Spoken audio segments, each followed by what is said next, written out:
The wreckage stretched across 3 kilometers of scorched asteroid surface, twisted metal and crystalline fragments glinting under the harsh light of twin suns. Marcus Chen wiped grease from his weathered hands as he surveyed the crash site through his helmet's display. 23 years of salvaging had taught him to read destruction like a book, and this particular chapter spoke of violence and desperation. His ship, the Rust Bucket, sat perched on a nearby ridge like a mechanical vulture. The old freighter had seen better decades, but she was reliable in the way only human engineering could be. Marcus had rebuilt her engine 17 times, each iteration a little more efficient, a little more stubborn than the last. Other species in the galaxy marveled at humanity's peculiar talent for making broken things work again. The alien vessel below defied easy classification. Its organic curves suggested Zephyrian origin, but the energy signatures were all wrong. Whatever it was, someone had torn it apart with military-grade plasma cannons. The attackers had been thorough, leaving little worth salvaging except for the rare metals in the hull plating. Marcus activated his grav boots and descended into the largest section of debris. His scanner detected fading life signs deeper in the wreckage, which surprised him. Most species couldn't survive the kind of decompression damage he was seeing. The readings were erratic, almost reptilian, but far too large for any known sapient race. He followed the signals through a maze of collapsed bulkheads and sparking conduits. The ship's interior had been beautiful once, all flowing lines and bioluminescent panels that still flickered weakly. Whatever species built this understood aesthetics in ways that made human engineering look crude by comparison. The life signs led him to what might have been a cargo hold. Marcus's headlamp illuminated something that made him forget every salvage protocol he'd ever learned. A creature the size of a small shuttle lay pinned beneath a massive support beam, its scales shifting between deep blue and silver as it breathed in shallow, pained gasps. It was unmistakably draconic, though no dragon from human mythology could match this being's elegant beauty. Its wings, torn and bleeding, stretched nearly 20 meters when fully extended. Intelligent amber eyes tracked Marcus's movement as he approached. Filled with a mixture of wariness and desperate hope, the dragon tried to speak, but only managed a weak chittering sound that his translator couldn't parse. Marcus didn't need words to understand the situation. The support beam had crushed the creature's hindquarters, and toxic coolant from the ship's damaged systems was slowly poisoning the air around them. Any sane salvager would have taken readings, maybe some tissue samples, and left. Dragons were legends among the spacefaring races, beings of such power and intelligence that they existed beyond normal galactic politics. If one was dying here, it probably deserved whatever fate had brought it to this point. Marcus looked into those amber eyes and made a decision that would have horrified his corporate employers. He set down his scanner and activated his emergency jack system. The hydraulic lifters were designed for moving cargo containers. Not multi-ton support beams, but Marcus had learned to push human technology beyond its intended limits. He positioned the jacks carefully, calculating stress points and load distribution with the kind of intuitive engineering that made other species call humans either brilliant or insane. The beam groaned as the jacks strained against its weight. Marcus's suit alarms screamed warnings about equipment failure, but he ignored them. The dragon watched with growing amazement as this small human struggled against physics to save a creature he'd never met. Slowly, impossibly, the beam lifted. The dragon pulled itself free with movements that spoke of incredible pain but unbroken dignity. Its scales had shifted to a warm gold color that Marcus somehow knew indicated gratitude. The creature was badly injured, but no longer trapped. Marcus quickly assessed the damage with his medical scanner. 3 broken ribs, massive bruising, and what looked like internal bleeding. Without proper treatment, the dragon would die within hours. Marcus made his second insane decision of the day. He activated his ship's emergency beacon, broadcasting on frequencies that would bring every authority in the sector down on his head. Dragons were protected by 17 different interstellar treaties. Helping one without proper authorization could mean imprisonment or worse. While waiting for his ship's medical bay to prepare, Marcus tried to make the dragon more comfortable. He used emergency sealant to patch the worst wounds and administered broad-spectrum painkillers designed for large reptilian species. The dragon's eyes never left his face, as if trying to understand why a human would risk everything for a stranger. The Rust Bucket's medical systems were basic, designed for human physiology, but Marcus was nothing if not adaptable. He rerouted power from non-essential systems and jury-rigged additional monitors. If human medicine couldn't save a dragon, maybe human stubbornness could. As he worked, Marcus found himself talking to his patient. He explained what he was doing, how each improvised modification might help, why he was choosing one approach over another. The dragon listened intently, its amber eyes tracking every movement with sharp intelligence. Hours passed in a blur of improvised surgery and creative engineering. Marcus pushed his equipment beyond all safety limits, creating a life support system that no manual had ever described. He welded additional oxygen recyclers, rerouted the ship's entire power grid, and turned his cargo bay into an emergency medical facility. The dragon's condition slowly stabilized. Its scales had shifted to a deep purple that Marcus hoped indicated healing rather than distress. When the first authority ships arrived, they found a human mechanic sitting exhausted beside a sleeping dragon, both alive against all odds. The questions that followed were endless. Marcus faced investigators from 12 different species, each wanting to know why he'd risked interstellar incidents to save a creature he couldn't even communicate with. He gave the same answer every time. It was the right thing to do. The dragon recovered over several weeks, during which Marcus visited daily. He brought small gifts, tools, and spare parts that seemed to fascinate his patient. Slowly, they developed a crude form of communication using gestures and shared expressions. The dragon's name, as far as Marcus could understand, translated roughly to Starfire. When Starfire was finally healthy enough to leave, Marcus expected never to see the magnificent creature again. Dragons lived for thousands of years, and had little reason to remember brief encounters with short-lived humans. He was wrong about that, but it would be years before he understood just how wrong. 5 years had passed since the rescue, and Marcus Chen had almost convinced himself it had been a dream. The salvage business continued its steady routine of broken ships and desperate repairs, each job blending into the next in an endless cycle of human ingenuity applied to alien problems. The rust bucket now bore scars from a dozen close calls, each one patched with Marcus's characteristic blend of stubbornness and creativity. His reputation had grown in the years since the dragon incident. Word spread among the outer colonies that the human mechanic could fix anything, no matter how hopeless it seemed. Today's job seemed routine enough. A Zellan transport had suffered cascade engine failure near the Kepler belt, leaving 37 passengers stranded in slowly failing life support. The Zellan Merchant Guild had hired Marcus specifically because their own engineers had given up hope. Marcus found the transport drifting dark and silent, its elegant curves marred by scorch marks and emergency patches. Zellan ships were notorious for their integrated systems, designed with such precision that a single failure could cascade through the entire vessel. Most mechanics wouldn't even attempt repairs on such sophisticated technology. The Zellan captain met Marcus at the airlock, her forearms gesturing in distress patterns that needed no translation. Captain Vesiandra had the typical Zellan confidence in superior technology, but desperation had made her willing to trust human improvisation. "The quantum resonance matrix has collapsed," she explained through Marcus's translator. "Our engineers say the cascade damage is too extensive. The harmonics are completely destabilized." Marcus nodded as if he understood half of what she'd said. Zellan technology operated on principles that human science barely comprehended, using quantum effects and energy resonance in ways that seemed almost magical. But Marcus had learned that all technology, no matter how advanced, followed certain universal rules. The engine room was a crystalline maze of impossible beauty, every surface singing with harmonic frequencies that made Marcus's bones ache. The central matrix had indeed collapsed, its perfect geometric patterns now twisted into chaos. Emergency lighting cast eerie shadows through the fractured crystal formations. A human engineer would have declared the situation hopeless. The quantum resonance patterns required mathematical precision beyond organic calculation, and the harmonic frequencies needed adjustment at the subatomic level.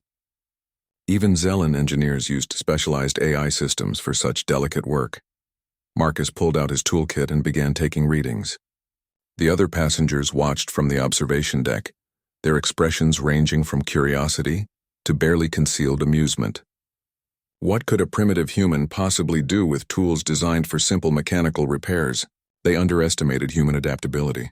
Marcus had learned to think in ways that other species found incomprehensible. Where they saw complex quantum interactions, he saw patterns. Where they calculated precise mathematical relationships, he felt the rhythm of energy flow. He started by mapping the cascade failure, tracing how the initial quantum fluctuation had propagated through the system. The matrix hadn't just collapsed randomly. It had followed specific pathways like cracks spreading through stressed metal. Understanding the pattern was the key to reversing it. Marcus began making adjustments with tools that had no business working on quantum technology.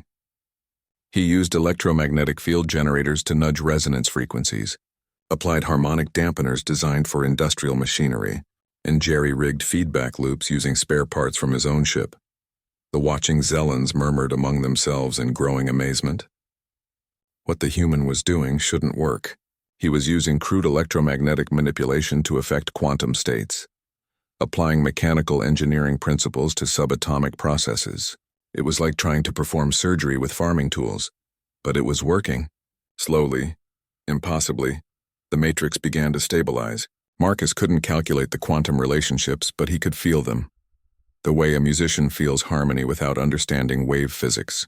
He adjusted frequencies by instinct, guided by patterns that spoke to something deeper than rational thought. Hours passed as Marcus worked his mechanical magic. The Zelan passengers took turns watching from the observation deck, studying his methods with academic fascination. Several of them were engineers themselves, and they began taking detailed recordings of his improvised procedures. The breakthrough came when Marcus realized the matrix wasn't really broken, just confused. The quantum patterns were trying to reform themselves, but couldn't find stable configurations. He needed to give them a template, a framework around which they could rebuild their harmonic relationships. Using his ship's computer, Marcus created a crude approximation of the original resonance patterns. It was mathematically imperfect, full of the kind of approximations that made Zelan engineers cringe, but it provided the guidance the matrix needed. The crystalline structures began to sing again, their frequencies gradually aligning into perfect harmony.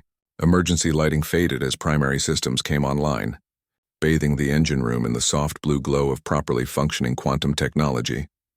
Captain Vesiandra stared at the restored matrix with all four eyes wide in disbelief. "This is impossible," she whispered. "Our most advanced AI systems couldn't have performed those calculations." Marcus wiped his hands on his coveralls and grinned. "I didn't calculate anything. I just listened to what the machine was trying to tell me." The transport limped toward the nearest station under its own power, but the real voyage was just beginning for several Zelan engineers aboard. They had witnessed something that challenged their fundamental understanding of technology and intelligence. The human hadn't used superior knowledge or more advanced tools. He had simply approached the problem differently. Word of the repair spread quickly through Zelan space. The Guild's technical journals published detailed analyses of Marcus's methods, trying to understand how intuitive engineering could succeed where mathematical precision had failed. They coined a new term, harmonic empathy, the ability to sense technological patterns without formal understanding. Other incidents followed. A Thraxian dreadnought with a corrupted navigation AI, a research station where the atmospheric processors had developed recursive logic loops. Each time, the impossible problems found their way to Marcus Chen, and each time human ingenuity found solutions that sophisticated alien technology had missed. Marcus's reputation grew beyond mere mechanical skill. He became known as someone who could think in ways that other species couldn't, who saw possibilities where others saw only limitations. The outer colonies began calling him the Machine Whisperer, a title that amused and embarrassed him in equal measure. But success brought attention, and attention brought enemies. The consortium of advanced civilizations had built their power on technological superiority. They controlled trade routes by monopolizing the most sophisticated technology, selling their services to less advanced species at premium prices. A human who could repair anything using primitive tools was more than an inconvenience. He was a threat to the entire structure of galactic commerce. If other species learned that advanced technology wasn't always necessary, that clever thinking could substitute for expensive solutions, the consortium's influence would crumble. The first attempts at interference were subtle. Marcus's supply shipments began experiencing delays. His equipment permits faced additional scrutiny. Potential clients received warnings about the dangers of using unlicensed repair services. Marcus noticed the pattern, but didn't yet understand its significance. He was focused on the work, on the next impossible problem that needed solving. He had no idea that his growing reputation was painting a target on his back, or that forces beyond his comprehension were already moving against him. The message arrived on a secure channel that Marcus didn't remember giving to anyone.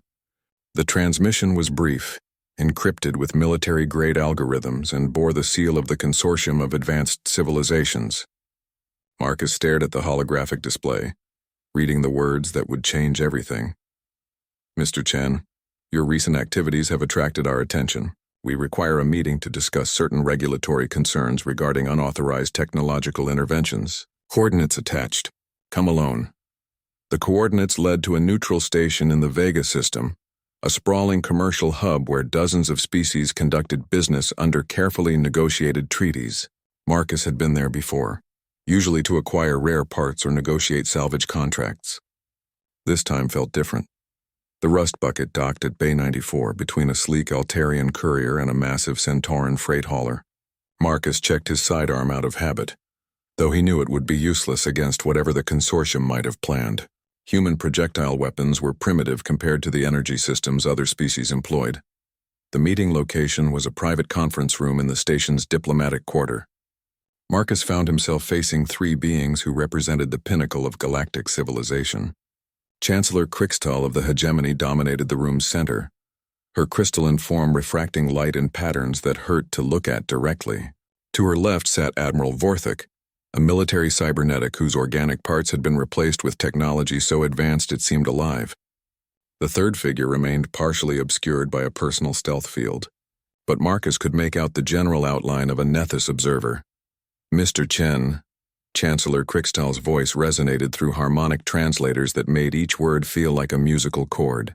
"Your activities have created certain complications for galactic stability." Marcus kept his expression neutral. "I fix broken machines. I didn't realize that was destabilizing anything."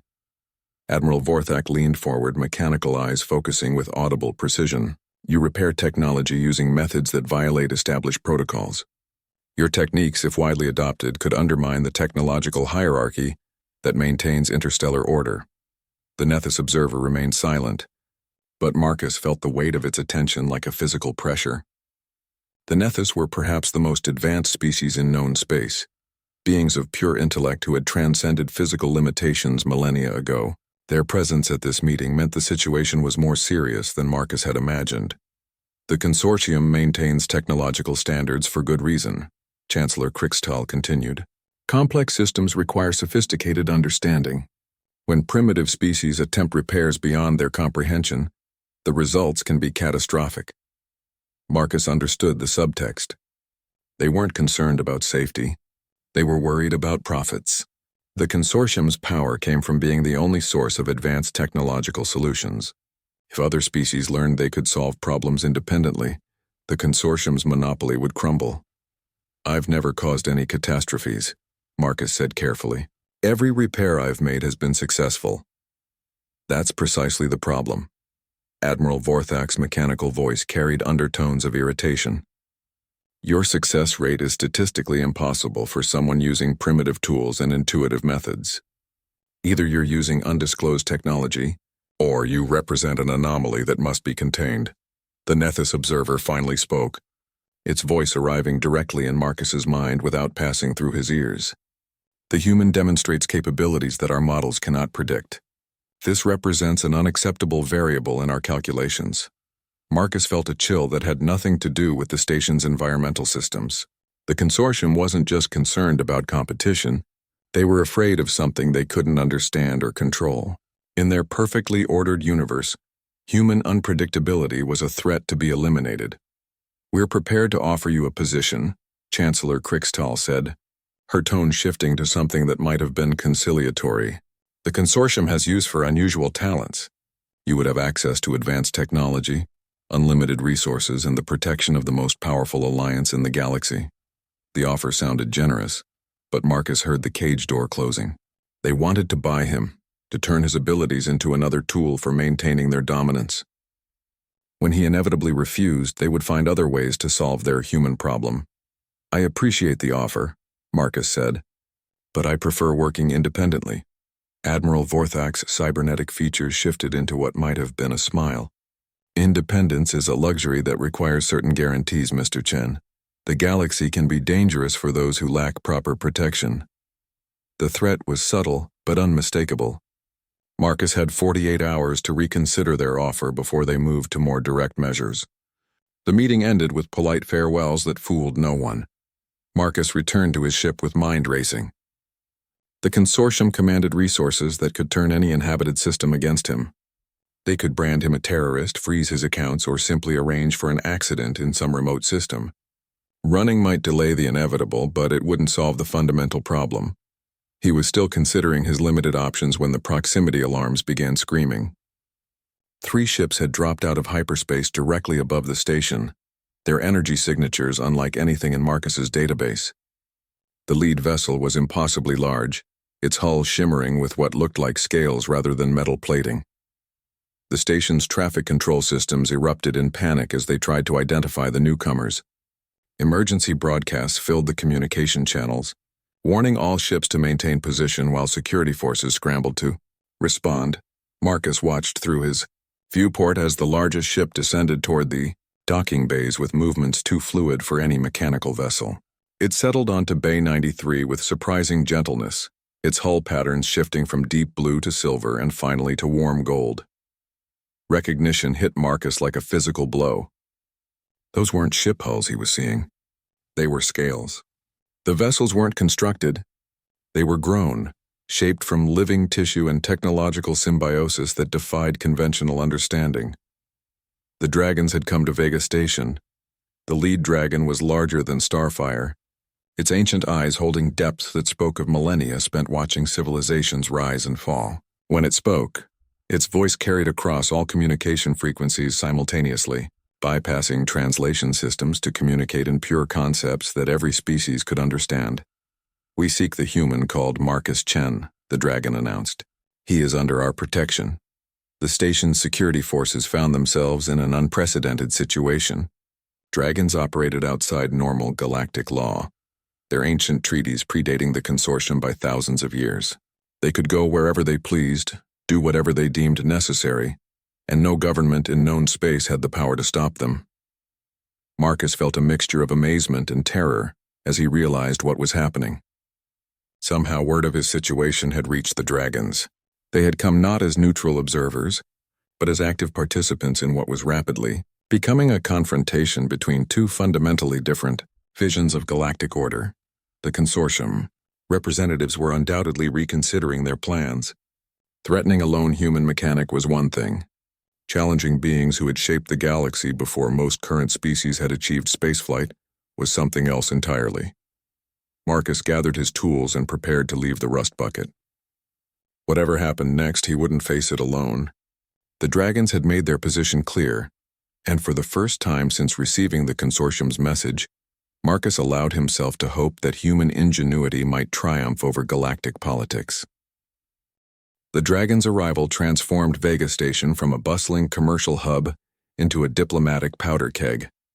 Emergency protocols that hadn't been activated in decades suddenly came online as station administrators struggled to manage a situation that existed outside all normal frameworks of interstellar law. Marcus walked through corridors buzzing with barely controlled panic. Every species on the station was reacting differently to the dragon presence. The crystalline hegemony representatives had locked themselves in their quarters, their harmonic frequencies generating defensive resonance patterns. Thraxian security forces maintained aggressive postures, while carefully avoiding any actions that might be interpreted as threats. The dragon delegation had taken over an entire section of the diplomatic quarter, their presence warping the station's carefully maintained neutrality. When Marcus arrived at the designated meeting chamber, he found himself face to face with beings whose existence predated recorded galactic history. Elder Keth Morvash was ancient even by dragon standards, her scales showing the deep platinum color that came with millennia of accumulated wisdom. Her eyes held depths that seemed to contain entire star systems. And when she looked at Marcus, He felt as though she was reading not just his thoughts but his entire genetic history. Beside her sat two younger dragons.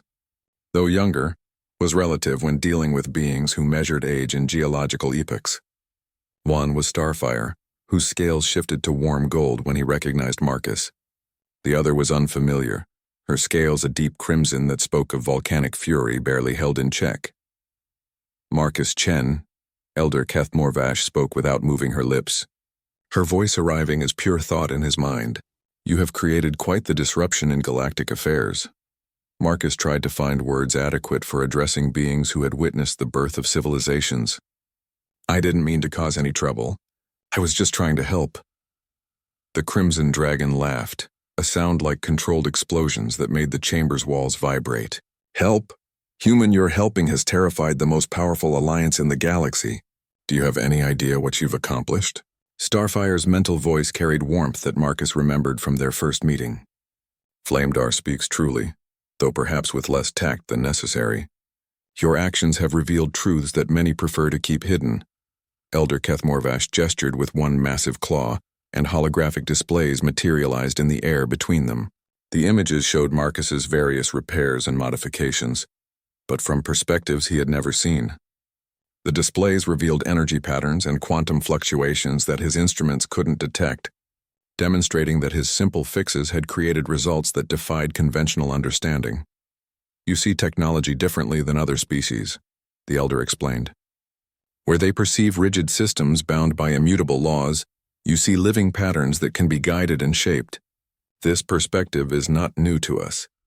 Marcus studied the holographic data, beginning to understand why the consortium was so threatened by his methods. Every repair he'd made hadn't just fixed broken systems, it had improved them, creating new possibilities that the original designers hadn't anticipated. Your species has always possessed this gift, Flamedar added, her mental voice carrying grudging respect. We have watched humans for centuries studying your peculiar talent for making impossible things work. You call it ingenuity. We recognize it as something far more significant. The Elder's ancient eyes focused on Marcus with uncomfortable intensity. The dragons have long debated humanity's role in galactic evolution. Your species is young, aggressive, and seemingly chaotic. Yet you consistently achieve results that older, wiser civilizations cannot replicate. Starfire projected images of other humans throughout history, engineers and inventors whose work had shaped galactic development in ways that were only now becoming apparent. Marcus saw humans working alongside alien species, their crude tools and intuitive methods solving problems that advanced technology couldn't touch. The consortium fears you, because they cannot predict you, the Elder continued. Their entire power structure depends on maintaining technological hierarchies, keeping younger species dependent on their expertise. Humans threaten that order simply by existing.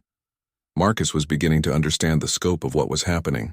This wasn't just about his individual situation. It was about humanity's place in a galaxy that had been carefully organized to maintain the status quo. The dragons weren't just protecting him. They were taking a position in a conflict that had been building for centuries. Why are you helping me? Marcus asked. Dragons have stayed neutral in galactic politics for thousands of years. Flamedar's scales shifted to deeper crimson, indicating amusement or perhaps anticipation. Neutrality assumes that all outcomes are equally acceptable. Recent events have convinced us that the current trajectory of galactic civilization requires correction.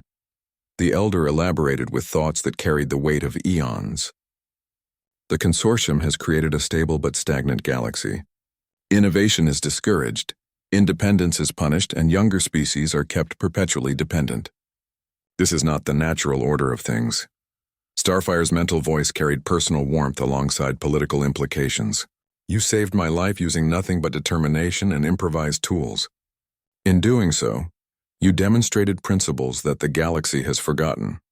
That help should be given freely, that individual initiative matters, and that the impossible becomes possible when someone refuses to accept limitations. The chamber's atmosphere grew heavy with significance as the Elder prepared to reveal the dragon's true purpose. We have decided to sponsor humanity's emergence as a major galactic power. Your species will be offered the knowledge and resources necessary to challenge the consortium's monopoly on advanced technology.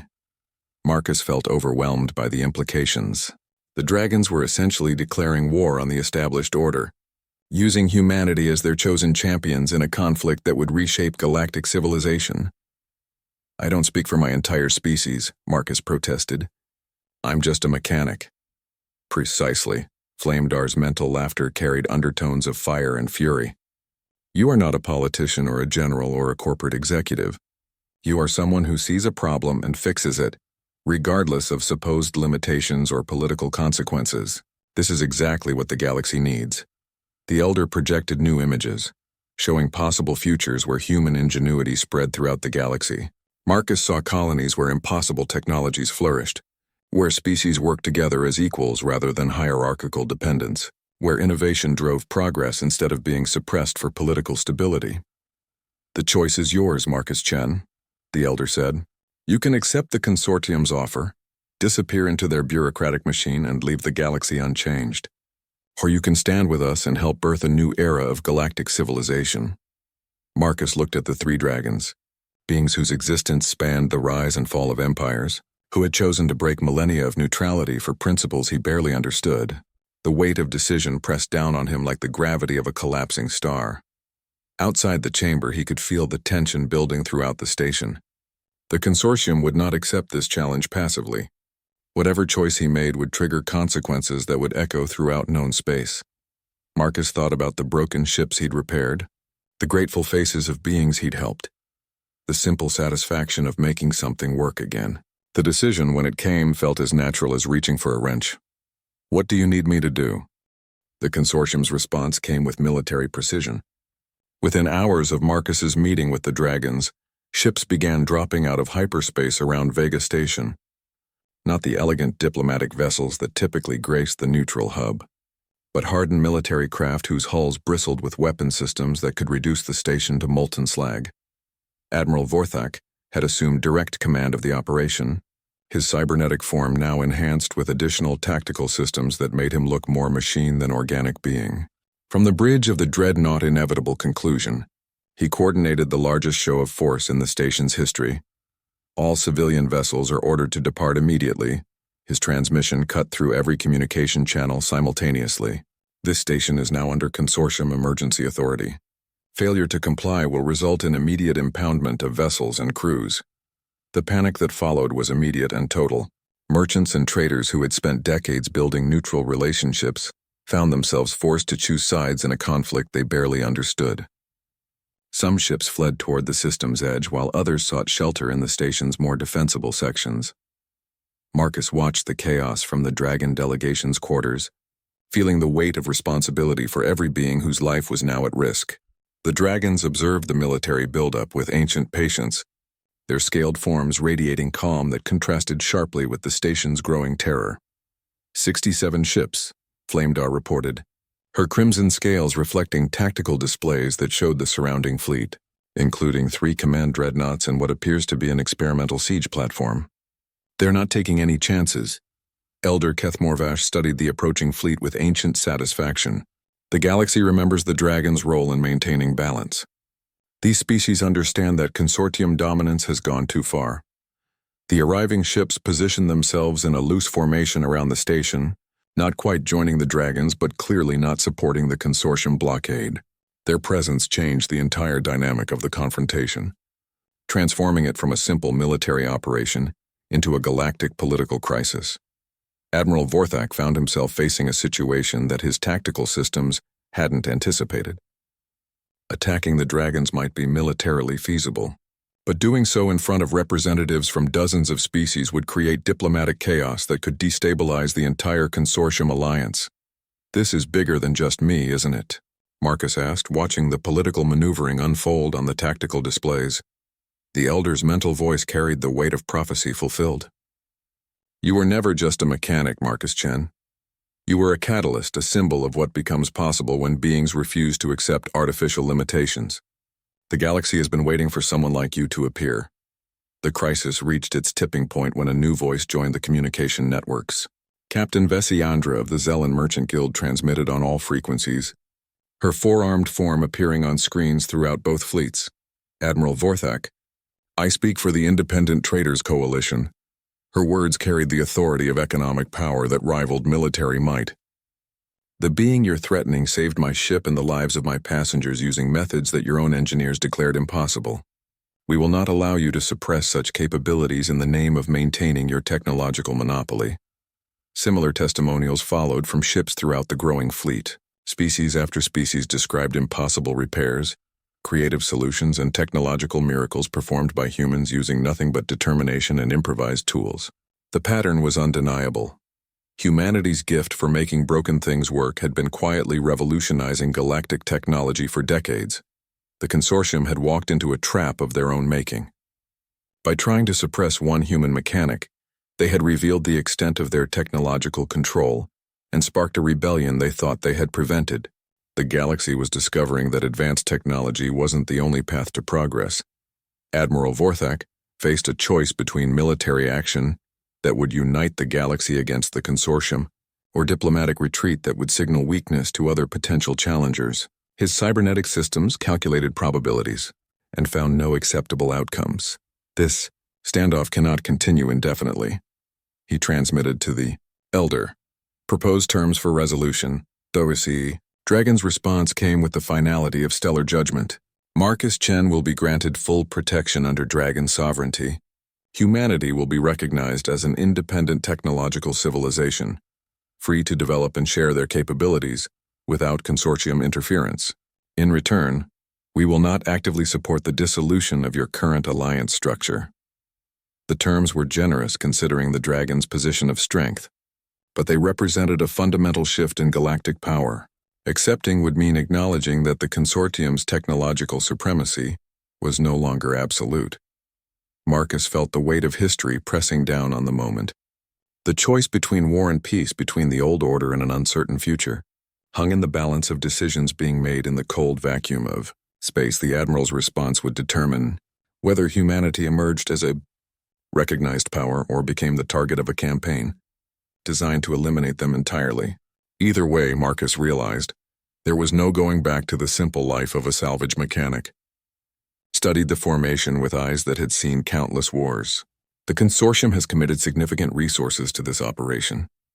They genuinely believe humanity represents an existential threat to their power structure. Starfire's mental voice carried a mixture of anticipation and concern. "Marcus, you should know that accepting our offer means becoming a target for forces that can destroy entire solar systems. The consortium will not stop at removing you. They will move against any human who demonstrates similar capabilities." Marcus felt the crushing weight of the decision he'd made. By choosing to stand with the Dragons, he hadn't just risked his own life.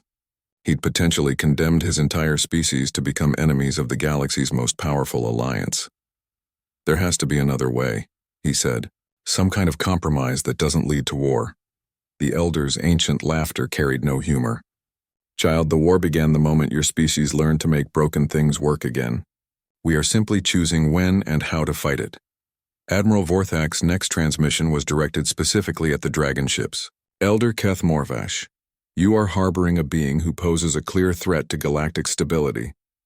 Surrender Marcus Chen for processing, and this situation can be resolved without unnecessary conflict." The Elder's response came not through communication systems but as a projection of pure will that every being on the station could feel in their deepest thoughts. "Admiral Vorthak, your mechanical modifications have apparently damaged your memory systems.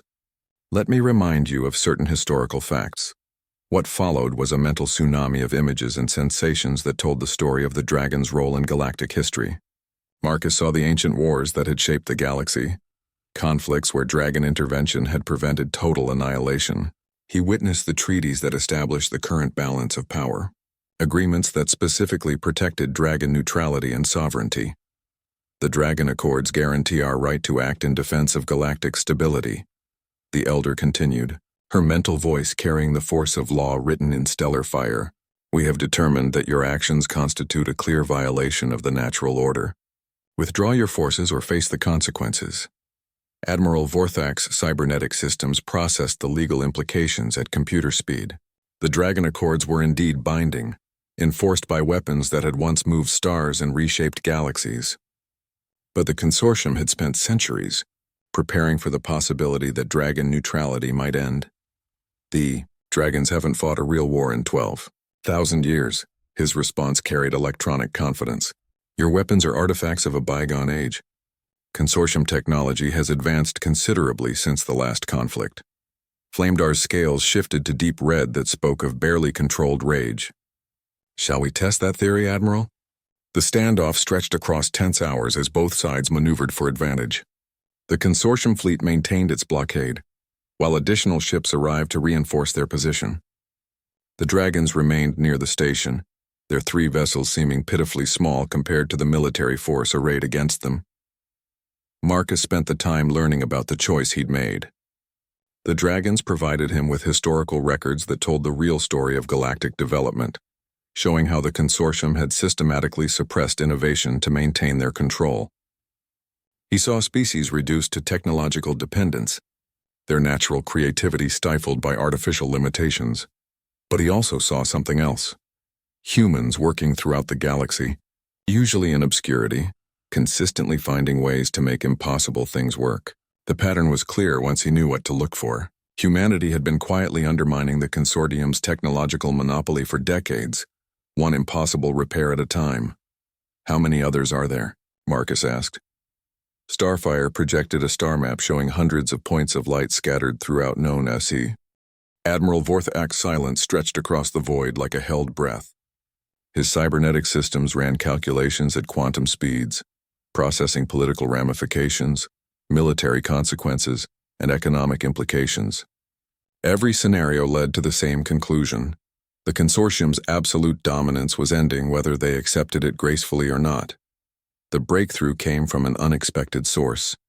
Chancellor Krixtal's crystalline form materialized in holographic display across all vessels, her harmonic frequencies carefully modulated to convey diplomatic rather than militant intent. Elder Kethmorvash, her musical voice carried undertones of genuine respect. The hegemony has reviewed the historical precedents you referenced. We acknowledge the validity of your position under the Dragon Accords. Admiral Vorthak's mechanical features shifted into what might have been surprise. The hegemony's support was crucial to Consortium unity, and their withdrawal from the confrontation would leave him politically isolated. Furthermore, Chancellor Krixtal continued, the hegemony has always valued innovation over rigid orthodoxy.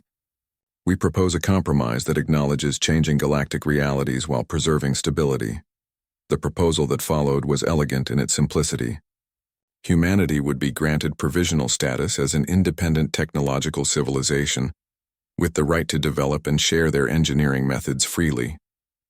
In exchange, human techniques would be studied and codified by joint committees including Consortium representatives, ensuring that safety standards were maintained while innovation flourished. Marcus listened to the negotiations with growing amazement. What had started as a simple threat to one mechanic had evolved into a complete restructuring of galactic technological policy. The compromise wasn't everything the Dragons had demanded, but it represented a fundamental shift toward recognizing alternative approaches to problem solving. Starfire's mental voice carried satisfaction, mixed with concern. The terms are acceptable, but implementation will be the real test. The Consortium has spent centuries suppressing innovation. Changing that culture will require constant vigilance. Elder Kethmorvash projected acceptance of the compromise through channels that reached every ship in the system. The Dragons will monitor compliance with these agreements. Any attempts to suppress human technological development will be met with direct intervention. The threat was clear, and its implications extended far beyond humanity. Other species would now have precedent for challenging Consortium technological dominance, if they could demonstrate alternative capabilities. The carefully maintained hierarchy of galactic civilization had been permanently altered. Admiral Vorthak accepted the terms with mechanical precision, but Marcus could sense the calculation behind his compliance. The Consortium would honor the letter of the agreement, while seeking ways to undermine its spirit. The real struggle would come in the months and years ahead, as humanity tried to establish itself in a galaxy that wasn't quite ready to accept them as equals. As the fleets began to disperse, Marcus found himself facing a future he had never imagined. The simple life of a salvage mechanic was over, replaced by responsibilities that spanned entire star systems. The Dragons had made him a symbol of human potential, but symbols carried burdens that individuals sometimes couldn't bear. "What happens now?" he asked the elder as they watched the consortium ships withdraw to minimum safe distance. "Now you become what you were always meant to be," came the reply. "Not just a mechanic, but a teacher. Humanity's gift must be shared if it is to fulfill its potential." The return to Vega Station felt surreal after the cosmic drama that had played out in its vicinity. Marcus walked through corridors that hummed with excited conversation in dozens of languages. Word of the compromise had spread quickly, and beings throughout the galaxy were already discussing its implications. Several Zellan engineers approached Marcus with barely contained enthusiasm. They wanted to understand his repair methods, to learn how intuitive engineering could supplement their mathematical precision. Similar requests came from representatives of other species, all eager to explore alternatives to consortium technological orthodoxy. But the most significant encounter came from an unexpected source. A young human woman approached Marcus as he prepared to board the rust bucket, her coveralls marking her as a fellow mechanic despite her youth. "I'm Sarah Kim," she said, her confidence underlaid with nervous energy. "I work the shipping lanes near the Centauri cluster. I've been following your repairs for years, trying to understand how you make impossible things work." Marcus studied the woman, who couldn't be more than 25 standard years old. Her hand showed the calluses and chemical stains that marked someone who worked with real tools, rather than simulation systems. Her eyes held the kind of curiosity that couldn't be taught or suppressed. "There are others like you," Sarah continued. "Human engineers and mechanics scattered throughout the galaxy, all doing impossible things with primitive tools. We've been watching what happened here, hoping someone would finally challenge the system that's been holding us back." The revelation that hit Marcus then was larger than any engineering insight he'd ever experienced. He wasn't unique. He was simply the most visible example of something that had been happening throughout human space for decades. His species' gift for making broken things work wasn't limited to individuals, but represented a fundamental approach to technology that could reshape galactic civilization. "How many?" he asked. Sarah's smile carried the promise of revolution. "Hundreds, maybe thousands. We've been keeping quiet, working around consortium restrictions, sharing techniques through informal networks. What you did here gave us hope that we don't have to hide anymore." The implications staggered Marcus. If humanity had been quietly developing alternative technological approaches for decades, the compromise they just negotiated represented only the beginning of changes that would sweep across the galaxy. The consortium's monopoly wasn't just challenged, it was already obsolete. Elder Kethamorvash's mental voice reached Marcus across the station's corridors. "Do you understand now why we chose to break our neutrality? Your species represents more than innovation. You represent evolution. The galaxy will never be the same." As the rust bucket prepared for departure, Marcus realized he was leaving Vega Station as a different person than he'd arrived. The simple mechanic who had once saved a dragon's life had become the catalyst for galactic transformation. The real work was just beginning. But for the first time in years, Marcus felt optimistic about humanity's future among the stars. The old galaxy was ending, and a new one was about to be born through the marriage of ancient wisdom and human ingenuity. Whatever challenges lay ahead, Marcus knew he wouldn't face them alone. 3 years had passed since the Vega incident, as historians were already calling it, and the galaxy looked fundamentally different. Marcus stood on the observation deck of New Geneva Station, watching ships from dozens of species dock at humanity's first major technological hub. The irony wasn't lost on him that a species once considered primitive was now teaching advanced civilizations new ways to think about technology. The station itself was a testament to human engineering philosophy, rather than the sterile perfection that characterized consortium facilities. New Geneva embraced controlled chaos. Modular sections could be reconfigured as needed. Systems were designed for easy modification, rather than optimal efficiency, and every corridor bore the marks of constant improvement and adaptation. Sarah Kim had become Marcus's partner in more ways than one, her youthful energy complementing his hard-won experience. Together, they had established the Institute for Applied Innovation, a deliberately informal organization that taught alien species to think like human engineers. The results had exceeded even the dragon's optimistic projections. The Thraxian delegation is reporting a 40% improvement in ship efficiency using modified human techniques, Sarah reported, reviewing the latest data streams. They've actually started designing systems to be easily repairable rather than perfectly optimized. Marcus nodded, watching a massive Centauran freight hauler dock with movements that seemed almost organic. The ship's hull bore the telltale signs of human influence. Asymmetrical patches, jury-rigged improvements, and modifications that shouldn't work but somehow did. It was beautiful in a way that sterile consortium perfection could never match. The transformation hadn't been without resistance. The consortium still commanded enormous resources and influence, and they had adapted to the new reality with typical efficiency. Rather than opposing human techniques directly, they had begun incorporating them into their own technology, claiming credit for innovations they had once tried to suppress. But the real change was happening at the grassroots level.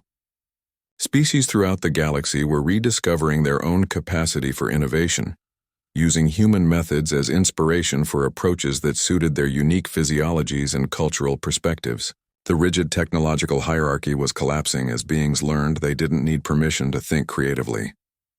Marcus, Starfire's mental voice reached him from the station's Dragon Quarter, where several of the great beings now maintained permanent residence. There's something you need to see. Marcus found the dragon in his personal workshop, a space that defied conventional understanding of physics and engineering.